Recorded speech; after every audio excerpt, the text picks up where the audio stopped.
মধ্যপ্রাচ্যে উত্তেজনা নতুন মাত্রা পেয়েছে ইরান, যুক্তরাষ্ট্র এবং ইসরায়েলের সাম্প্রতিক সামরিক পাল্টাপাল্টি হামলার ঘটনায়।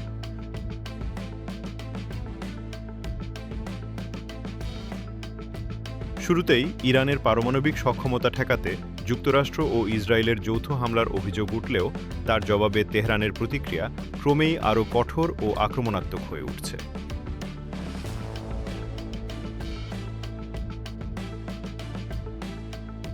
বিশেষ করে নাতাঞ্জ পারমাণবিক কেন্দ্রে হামলার পর ইরান আর কোনো ছাড় না দেওয়ার ইঙ্গিত দেয়।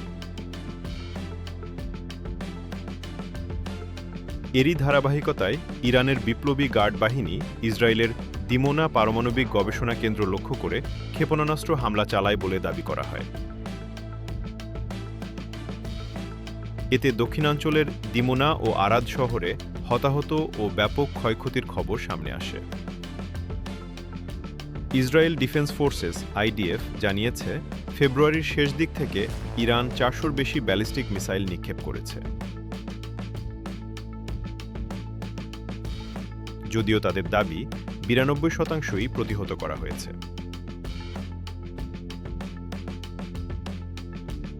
তবুও গুরুত্বপূর্ণ স্থাপনা ও আবাসিক এলাকায় ক্ষতির চিত্র উদ্বেগ বাড়াচ্ছে।